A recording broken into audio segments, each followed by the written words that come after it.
Palliative പ്രവർത്തനങ്ങൾക്കായി mega പായസ challenge നടത്തി മലപ്പുറം പാണ്ടിക്കാട് സാന്ത്വനം പാലിയേറ്റീവ് സൊസൈറ്റി. മധുര സാന്ത്വനം എന്ന പേരിൽ 22,000 ലിറ്റർ പാലട പായസം തയ്യാറാക്കി വിറ്റു. ഇതുവഴി 55 ലക്ഷം രൂപയാണ് സമാഹരിച്ചത്.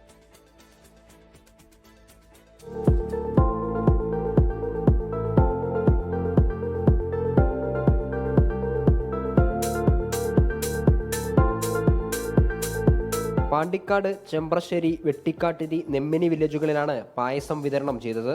ഇന്നലെ വൈകിട്ട് 6 പാചകം ആരംഭിച്ചു. ഇന്ന് രാവിലെ 10 മണിയായപ്പോഴേക്കും ബുക്ക് ചെയ്ത 22,000 വീട്ടിലും പായസം എത്തി. ഒരു മാസം മുൻപേ പ്രവർത്തനങ്ങൾ ആരംഭിച്ചു. വില്ലേജുകളെ 5 മേഖലകളായി തിരിച്ചു. 60 യോഗങ്ങൾ നടത്തി.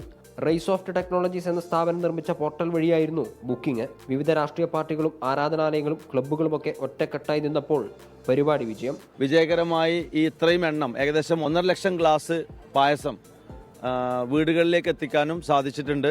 22,000 വീടുകളിലേക്ക് 22,000 ലിറ്റർ പായസം എന്ന ചലഞ്ച് വളരെ മനോഹരമായി പൂർത്തിയാക്കാൻ സഹായിച്ചിട്ടുള്ള എല്ലാ ക്ലബ്ബുകൾക്കും രാഷ്ട്രീയ യുവജന സംഘടനകൾക്കും മറ്റ് കൂട്ടായ്മകൾക്കും ഈ അവസരത്തിൽ നന്ദി പറയാണ്. പാണ്ടിക്കാട് സാന്ത്വനം പാലിയേറ്റീവ് കെയർ സൊസൈറ്റി 337 രോഗികൾക്ക് പരിചരണം നൽകുന്നുണ്ട്.